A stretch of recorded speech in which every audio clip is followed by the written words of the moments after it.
Bonjour. Ça va bien? Oui. C'est un privilège d'être devant vous ce matin, débuter l'année. Il y en a-tu que je n'ai pas souhaité bonne année? On est venu il y a 2 semaines, et ceux que je vous souhaite une très belle année cette année. Une année formidable dans le Seigneur, avec plein d'expériences que vous allez raconter, puis que ça puisse édifier l'Église. Pas juste vous, mais toute l'Église. Le message que j'ai pour vous, c'est « L'amour de Christ nous presse ». Avant de commencer la prédication, je vais vous raconter une histoire vraie qui s'est passée dans les années 1500 à 1600 de notre époque, de notre ère. Ça s'est passé en Hollande, à Amsterdam. C'était un chrétien qui était zélé pour le Seigneur à ce moment-là. C'était un gars qui faisait plein d'œuvres pour l'œuvre de Dieu partout. Puis le gouvernement, c'était dans une époque que être chrétien, c'était pas la bonne place. C'est ça que ça se passe au Québec? Ça ressemble à ça, mais c'était pire dans ce temps-là. Ils ont dit, ce gars-là, il s'appelait Guillaume Durk, ils ont dit, on va l'abattre. On va le mettre sur le bûcher, puis on va le pogner. Ça, c'est le gouvernement qui ont décidé, puis le mettre sur le bûcher. C'était un jeune garçon d'à peu près 18 à 20 ans, à peu près. Puis il était mince, il était tout petit. Il mesurait à peu près 5 pieds 5. Puis ça se passe dans le mois de février, la 2e semaine de février. Puis là, lui, il voulait se sauver pour ne pas se faire pogner par un gros monsieur de 6 pieds 8. Un gros monsieur qui était costaud. Puis lui, il avait eu le mandat de l'arrêter, puis il l'envoyait sur le bûcher.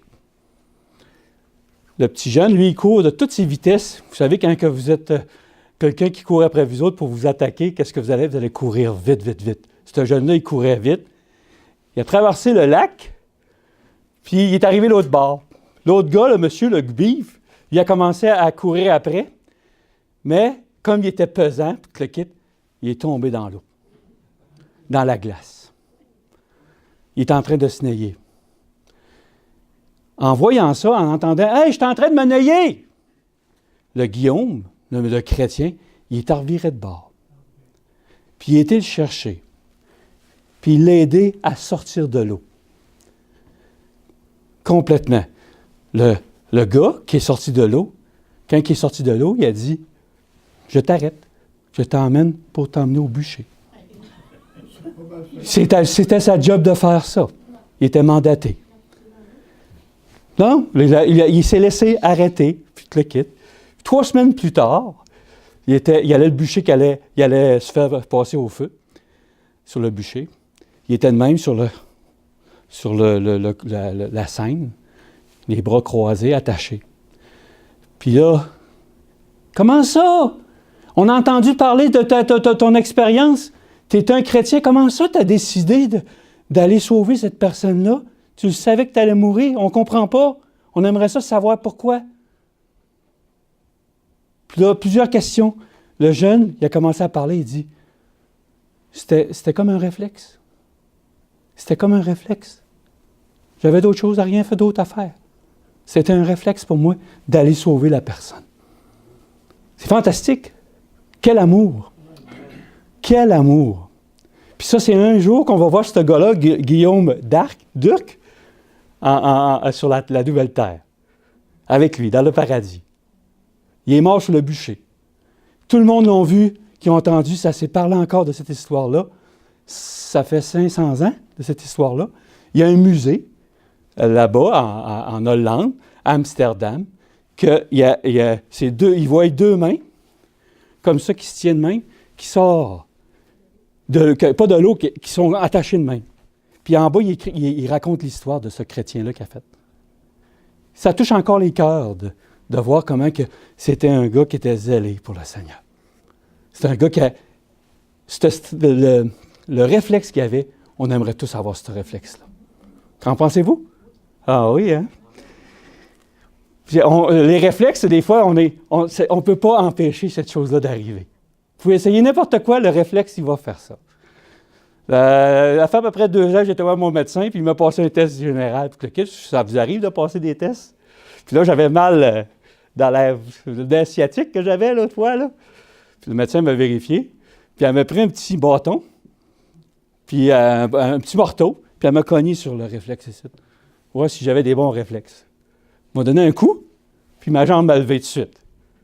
On ne peut pas empêcher. Un réflexe, c'est automatique. Puis des fois, le réflexe nous emmène à être dans des situations difficiles.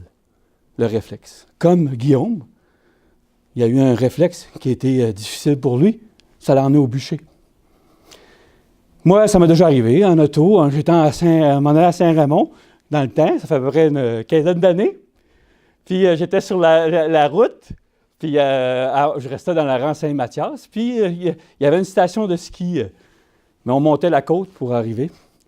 Puis là, je roulais assez 70, à peu près 75. Puis tout d'un coup, il y a une auto qui est sortie de son entrée pour embarquer sur la route. À la dernière minute, j'ai donné un coup de volant. Puis j'aurais rentré dans le monsieur. Si je n'aurais pas eu ce réflexe-là, c'est grâce à Dieu que j'ai eu ce réflexe-là. J'aurais rentré dans le monsieur, puis j'aurais rentré dans sa porte. Je suis sûr qu'il aurait arrivé gravement quelque chose. Mais Dieu m'a donné à la dernière minute le courage de tourner le volant. J'ai steppé dans les airs. L'auto a parti de la volée dans les airs. Puis j'ai été m'effouérer l'autre côté. Dans le banc de neige, je me suis fendu ici un petit peu la tête. Puis le monsieur, il m'a remercié. Il dit « Ah, merci beaucoup. Tu m'as sauvé la vie. » Ben, j'ai dit « C'est un réflexe. » J'ai tourné. Un réflexe, on ne peut l'empêcher. Guillaume, lui, il avait le réflexe de tous les gens qu'il voyait autour de lui, c'était des frères pour lui.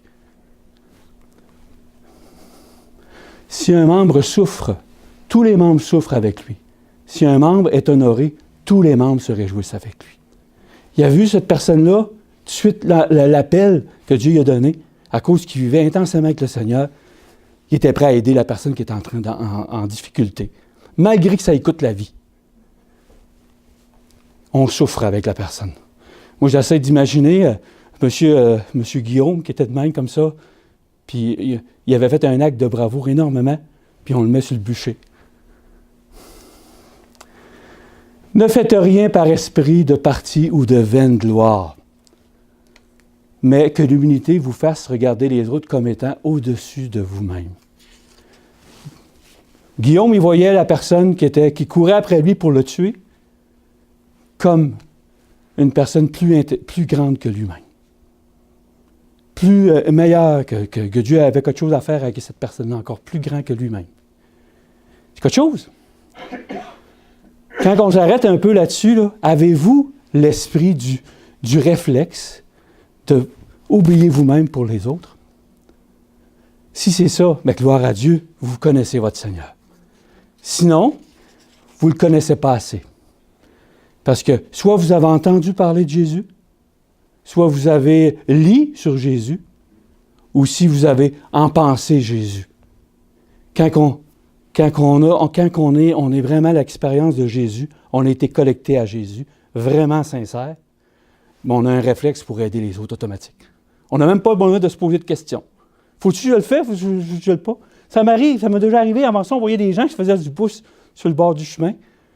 Puis là, tu arrivais pour t'approcher de lui, puis là, tu dis « Ah, cette personne-là, pas sûr. » Puis là, tu passais trop tard. « Ah, j'aurais dû arrêter. » Puis quand je ne me posais pas la question, je ne regardais pas aucun jugement, j'arrêtais tout de suite sur le bord quand je voyais quelqu'un, bien, j'avais toujours une expérience merveilleuse que je parlais du Seigneur.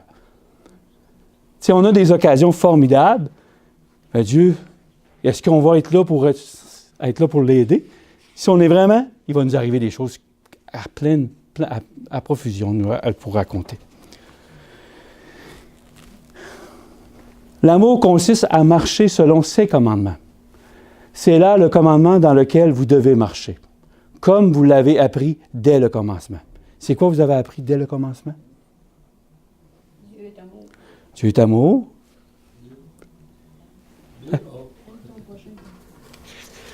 Dans ça, c'était dans 2 Jean 1, verset 6. Puis au début, on a appris ça.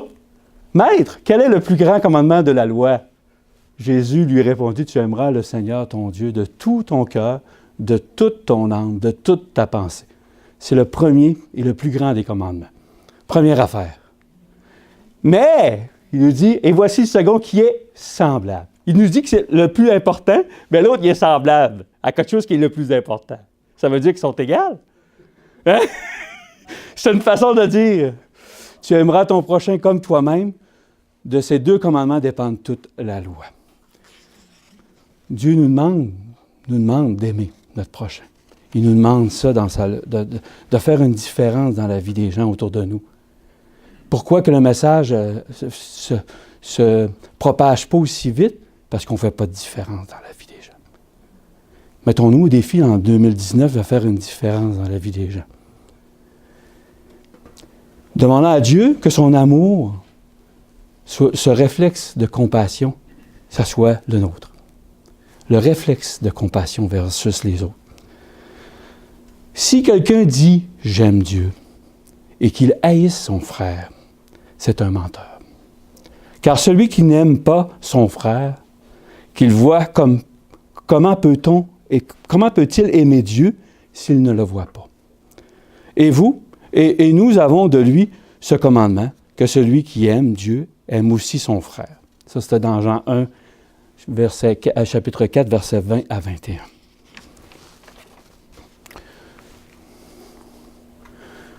J'en ai parlé la dernière fois que j'ai fait la prédication, quand je suis venu ici.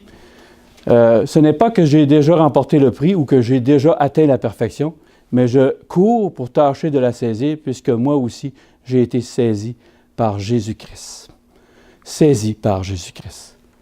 Saisi. Je me suis arrêté là-dessus, c'est quoi être saisi par le Saint-Esprit? Ou l'amour, c'est quoi ça, être saisi? Puis j'étais voir dans la Bible, juste le chapitre avant de ce verset,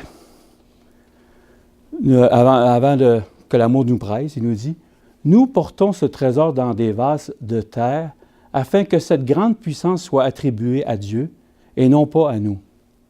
Nous sommes pressés de toute manière, mais non réduits à l'extrémité, dans la détresse, mais non dans le désespoir, persécutés, mais non abandonnés, abattus, mais non perdus. » J'aimerais vous lire ça dans le français courant, juste la partie qui est ici, qui nous dit « Nous sommes accablés de toutes sortes de souffrances, mais non écrasés. Nous sommes inquiets, mais non désespérés. On nous persécute, mais Dieu ne nous abandonne pas. Nous sommes jetés à terre, mais non détruits. » Ce verset-là, notre ami Guillaume avait vécu ça au maximum. Puis si on vit vraiment sincère dans notre vie, on va être magané, les amis. On va se faire maganer. On va manquer. Mais c'est la puissance de Dieu qui va faire quelque chose de merveilleux dans notre vie. Les gens du dehors vont être subjugués de voir qu'est-ce que c'est l'amour de Christ. Est-ce qu'on est prêt à faire ça? Posons-nous la question. On a tout à répondre à cette question-là. Parce qu'on va tout passer à travers cette chose-là. Il vaut mieux le passer quand on a la capacité que quand on va être malade. Ou portant toujours avec nous dans notre corps la mort de Jésus, afin que la vie de Jésus soit aussi manifestée dans notre corps. Car nous qui vivons, nous sommes sans cesse livrés à la mort à cause de Jésus, afin que la vie de Jésus soit aussi manifestée dans notre chair mortelle. Ainsi, la mort agit en nous et la vie agit en vous. Et comme nous avons le même esprit de foi qui est exprimé dans cette parole de l'Écriture, j'ai cru, c'est pourquoi j'ai parlé. Nous aussi, nous croyons et c'est pour cela que nous parlons. Sachant que celui qui a ressuscité le Seigneur Jésus nous ressuscitera aussi avec Jésus et nous fera paraître avec vous en sa présence. Car tout cela arrive à cause de vous, afin que la grâce, en se multipliant, fasse abonder à la gloire de Dieu les actions de grâce d'un plus grand nombre. Amen. Gloire à Dieu. On va vivre des expériences formidables à partir de 2019. Tout ce que vous avez vécu avant, c'était fantastique, mais qu'est-ce qui s'en vient est encore meilleur? L'amour. L'amour de Christ nous presse. Ça vous tente-tu d'être pressé aujourd'hui? J'ai complètement oublié, j'étais dans l'auto tantôt, puis je m'avais emmené des outils pour vous présenter quelque chose, puis je les ai oubliés. Mais c'est pas grave, je vais prendre l'initiative ici, là. Je sais pas, là, je regarde ça ici, là. On va la recollecter après. OK? Ça, vous avez, ça c'est nous autres. Puis nous autres. Ça ici, c'est Jésus. La prise, c'est la bougie d'allumage, le carburant. La source, c'est lui, ça. Moi, non, je peux être de même toute ma vie à côté, puis entendre parler de Jésus, entendre parler, lire sur Jésus. Je peux entendre parler des chants de Jésus, je peux avoir une pensée sur Jésus, d'avoir plein d'affaires sur Jésus. Mais si je reste toujours comme ça, il ne se passe rien dans ma vie. Tant que je ne suis pas connecté à la source, il n'y a rien qui se passe. Il n'y a rien qui se passe. Tu peux essayer toutes sortes d'affaires. Tu peux faire des comités d'église pour faire de l'évangélisation. Mais tant que tu n'es pas connecté à Jésus, il ne se passe rien. Mais à la minute que je mets sur le courant, à la minute que je me mets là-dessus, puis là, je ne sais pas, là, je ne l'ai pas checké, là, t'es un peu. Bon, ça part tout de suite. Normalement, le courant devrait être dessus tout de suite. Il éclaire tout de suite automatiquement.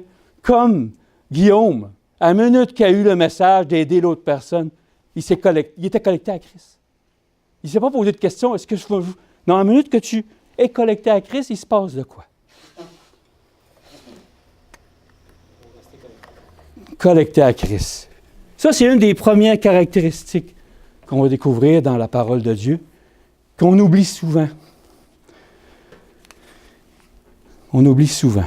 Mais, avant de passer à ça, je vais juste vous partager. Il y en a qui n'aiment pas ça, car l'amour de Christ nous presse. J'ai été dans plusieurs versions de la Bible. Plusieurs. Puis j'ai essayé de trouver celle-là qui répondait le plus possible à mon cœur. Puis que j'aimerais vivre. J'ai checké dans plusieurs. Je vais donner juste la bonne réponse que pour moi. Mais les autres, vous irez voir vous-même dans la Bible qu'est-ce que ça veut dire dans d'autres versions. L'amour de Christ nous submerge. L'amour de Christ nous submerge. L'amour de Christ nous domine. L'amour de Christ nous domine. L'amour de Christ nous contrôle et nous dompte. L'amour de Christ nous contrôle et nous dompte. L'amour de Christ ne nous laisse pas le choix. L'amour de Christ ne nous laisse pas le choix. L'amour de Christ nous éteint. L'amour de Christ nous éteint. Éteint. On est mort. L'amour de Christ n'existe plus. Éteint. L'amour de Christ nous contraint. L'amour de Christ nous contraint. Ça là, j'ai trouvé. Ça, c'est dans la Bible, la parole vivante. L'amour, nous sommes subjugués par l'amour de Christ qui nous a témoigné. Il nous étreint, il nous presse, il nous pousse en avant. Tu as trouvé ça intéressant pour moi, ça? Nous étreint, nous presse et nous pousse en avant. Première affaire que j'ai dit tantôt, en montrant ça, elle nous oblige à faire un mouvement.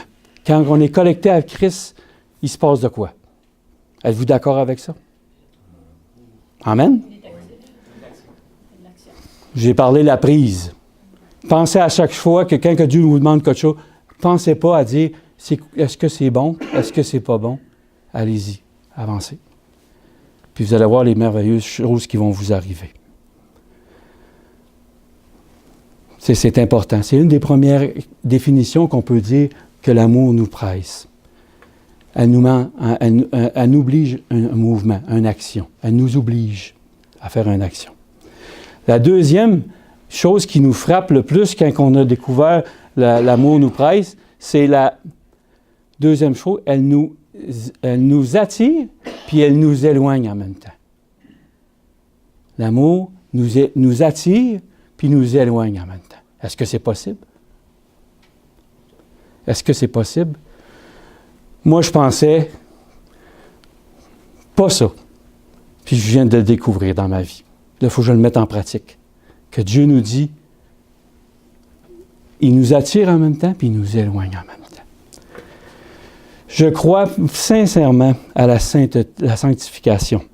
Mais attention, pour être authentique, elle doit aussi être porteuse de bons fruits durables. En réalité, le sens du mot sanctification est souvent pris à l'inverse de sa véritable signification. Pour certains, c'est ça que je pensais, ce mot veut dire s'éloigner du mal. Mais la parole de Dieu ne lui donne pas tout à fait ce sens. Le mot sanctification signifie mettre à part ou réserver pour un usage unique. La sanctification, nous mettre à part et réserver pour un usage unique. Lorsque Dieu demande à ses enfants de se sanctifier pour lui, il leur dit plutôt de s'approcher de lui. L'éloignement du péché est ainsi un effet secondaire de la sanctification et non le but. Le fruit de la sanctification devrait être un amour plus grand envers les autres. Plus qu'on est sanctifié, plus qu'on devrait avoir l'amour encore plus grand pour les gens. C'est automatique, ça. Mais pour avoir ça, il faut être attiré par Jésus. Il faut se laisser attirer. Puis Dieu fait le ménage dans notre vie. Mais souvent, il y en a qu'on essaye de s'éloigner du mal par nous-mêmes. On pense que c'est Jésus qui nous pousse. On essaye, ça ne marche pas. On est tout le temps plus loin qu'avant. On n'est jamais proche de Jésus. Puis là, on se pose toujours des questions, puis on manque des occasions de témoigner, de faire. Mais si on se tourne vers se faire attirer par Christ, il va y avoir un changement dans notre vie. Un jour, Jésus déclara aux pharisiens, « Allez, apprenez ce que signifie « Je prends plaisir à la miséricorde et non au sacrifice, car je ne suis pas venu appeler les justes, mais des pécheurs. » C'était dans Jean 1 Jean, chapitre 4, versets 20 et 21. Les pharisiens étaient maîtres dans l'art de la sanctification. Ils étaient tellement saints que personne ne cherchait leur compagnie. Personne ne cherchait leur compagnie. Leur mépris des gens ordinaires était sans égal en Israël. Puis pourtant, il se pensait être avec Dieu. Mais il était complètement à côté. Il n'était pas connecté à la vraie source de Jésus. Dans la Bible, il nous dit, ayez les mêmes sentiments les uns envers les autres, pas de différence. N'aspirez pas à ce qui est élevé, mais laissez-vous attirer par ce qui est humble. Ne soyez point sages à vos propres yeux. Romains 12, verset 16. N'aspirez pas à ce qui est élevé, mais laissez-vous attirer par ce qui est humble. Qu'est-ce qui est humble? Qu'est-ce qui est humble? Le plus haut.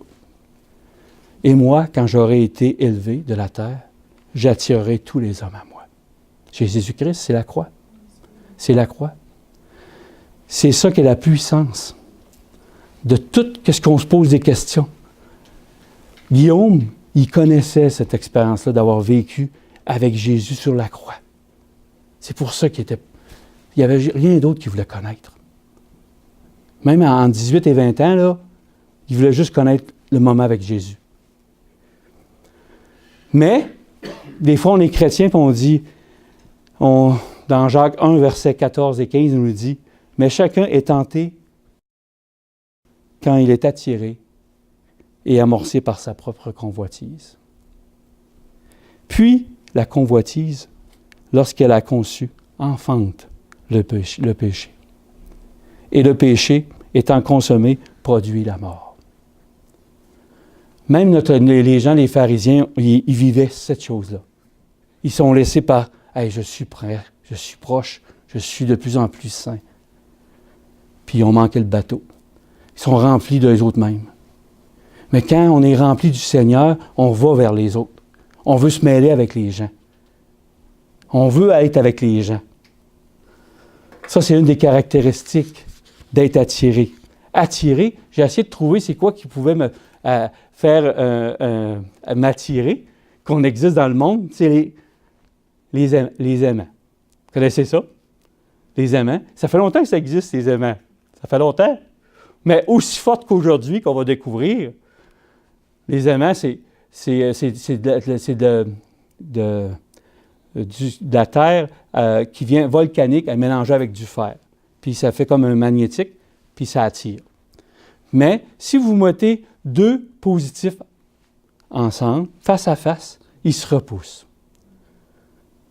Quand tu mets un positif et un négatif, ils se collent. Il se laisse attirer, puis il vient coller. Mais si deux positifs se rencontrent, ou deux négatifs, ils se repoussent. J'essaie de penser que dans la même chose qu'aujourd'hui, si je m'approche de la source Jésus-Christ, je me laisse coller à lui, bien, je m'éloigne des choses mauvaises. Puis je m'approche de Jésus, puis de plus en plus, je vais m'approcher de lui. Puis c'est ça qui est merveilleux dans dans les jours que Dieu donne dans notre temps qu'on vit, parce que les amants, ça fait longtemps que ça existe. Ça fait longtemps que ça existe. Puis aujourd'hui, avec la technologie que Dieu a mis dans l'homme, les transformations qu'ils ont faites à cause des alliages puis tout le kit, qui ont réussi, vous savez-vous comment un aimant aujourd'hui peut attirer? Comment la force d'un aimant? Avez-vous un exemple? Un petit peu, vous pouvez aller voir sur l'Internet, allez voir. Un aimant aujourd'hui, qui pouvait juste attirer 3 à 4 fois son poids, aujourd'hui, ils peuvent attirer 1300 fois son poids. Un aimant aujourd'hui. 1300 fois. Puis quand une personne est collée sur l'aimant, qui est collé sur le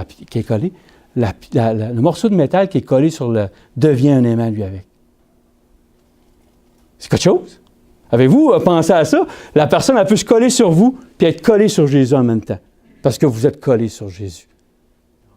C'est quelque chose. Elle va connaître, parce que j'ai regardé sur Internet la force des aimants aujourd'hui. Même, il faut mettre des gants pour ne pas porter la force des aimants, parce qu'ils deux aimants pourraient se coller ensemble puis briser les doigts. Bien, ça, c'est la puissance on peut dire, de Jésus-Christ. Jésus attire tous les gens. C'est la plus grande aimant qui n'a jamais pas existé. Jésus. Première affaire, j'ai dit tantôt, la première caractéristique de l'aimant, de l'amour qui presse, c'est que la première caractéristique, c'est que il se passe en action. Deuxième, attire et repousse. Troisième, qui nous donne, sur l'amour qui nous presse, c'est il nous garde. Il nous garde. Garde. Essayez de vous décoller d'un aimant. Avez-vous déjà essayé ça? Qui est 1300 fois de votre poids. Impossible. Impossible. C'est pour ça que si on veut vivre... moi, c'est ça que j'ai de la misère à croire des fois. Ça se peut-tu être parfait? Ça peut-tu être parfait? J'y crois. C'est là. Est-ce que c'est dans mon cœur? C'est pas encore rendu là. Parce que si ça serait là, tout serait parfait autour de moi. Parce que mais c'est juste intellectuellement, en ce moment. J'espère que Dieu va me changer pour qu'on puisse avoir directement, qu'on soit vraiment au cœur avec le Saint-Esprit. Parce qu'il y a un changement qui se passe complètement. Jésus nous dit, « Je ne suis plus dans le monde, et ils sont dans le monde.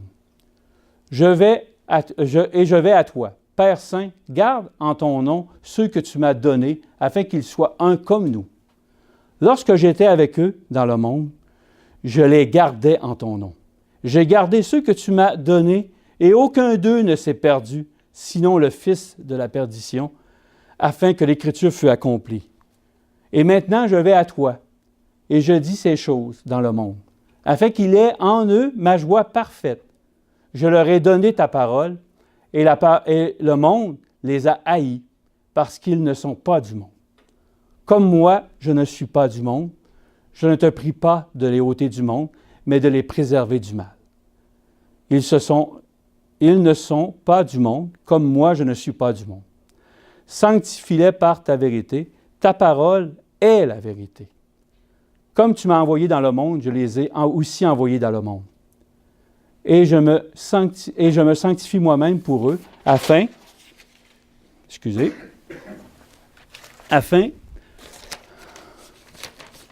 qu'eux aussi soient sanctifiés par la vérité.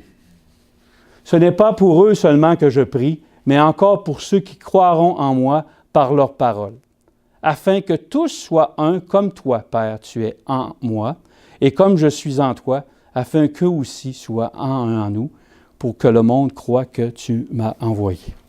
Amen. Dieu nous garde, il nous préserve, il nous protège, il nous fait vivre dans le monde, d'être attiré vers lui, être attaché à lui. S'il nous garde, on ne sera pas touché par le monde. Le monde, il est fort aussi. Hein? Il nous attire, le monde. Mais Dieu, si on reste attaché à lui, il va nous garder. Puis il n'a pas perdu un, sauf.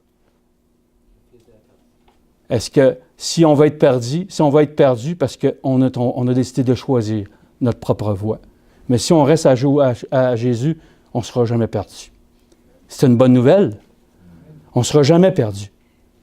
Il va nous rendre sans tâche. On va être des vainqueurs, mais attendez-vous de souffrir. Attendez-vous à souffrir. C'est plate, hein?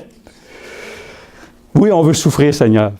On veut même aimer il dit d'aimer ceux qui vous persécutent. Faites du bien à ceux qui vous font du mal. Dieu veut qu'on fasse ça. Parce qu'on fait une différence dans la vie des gens. Si on est appelé à être enfant de Dieu, il faut faire une différence dans la vie des gens. Ça commence à être pesant, c'est pour ça que ça a tombé. Okay. L'amour, c'est pesant. Oui, vous ennuyez pas trop, c'est pas trop fardeau, C'est correct, c'est bon. OK, c'est pas pire. Prendre un petit shot d'eau.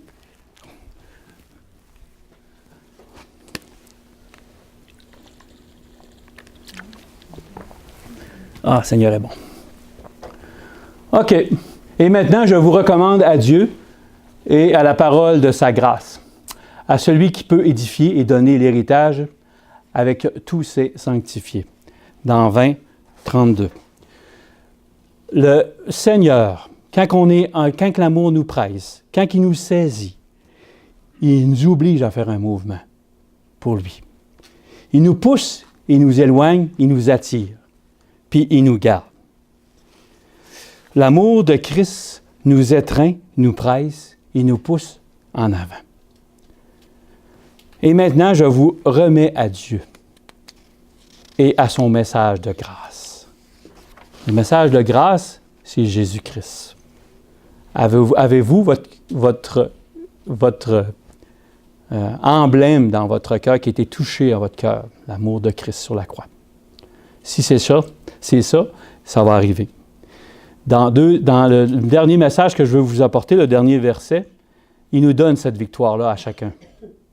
C'est un verset qu'on cite, mais quand on va entendre l'amour nous presse ou nous étreint, nous pousse à aller de l'avant, bien, on va arrêter de se poser des questions. On va avancer. On va faire les actions. On va bouger cette année pour la cause de Dieu. Bien-aimés, pour vous, bien-aimés, vous édifiant vous-même sur votre très sainte foi et priant pour le Saint-Esprit. Maintenez-vous restez collés à Jésus-Christ, sur l'aimant de Jésus. Maintenez-vous dans l'amour de Dieu, en attendant la miséricorde de notre Seigneur, Jésus-Christ, pour la vie éternelle. Reprenez les uns ceux qui contestent, sauvez-en d'autres, en les arrachant du feu, et pour d'autres encore, ayez une pitié mêlée de crainte, haïssant jusqu'à la tunique souillée par la chair. J'aimerais vous lire en français courant. Ayez pitié de ceux qui hésitent. Sauvez-les en les arrachant du feu. Ayez également pitié des autres, une pitié mêlée de crainte, mais haïssez jusqu'à leurs vêtements tachés par leur passion d'hommes pécheurs. Or, à celui qui peut vous préserver de toute chute et vous faire paraître devant sa gloire irrépréhensible et dans l'allégresse à Dieu seul, notre Sauveur, par Jésus-Christ, notre Seigneur, soit la gloire, la majesté, la force, la puissance, dès avant tout le temps et maintenant et dans tous les siècles. Amen. Et tous verront combien Dieu est grand. Et tous verront combien Dieu est grand. Que Dieu vous bénisse, qu'il vous garde. Amen. Bien, j'attendais que vous... Merci. Dieu est bon.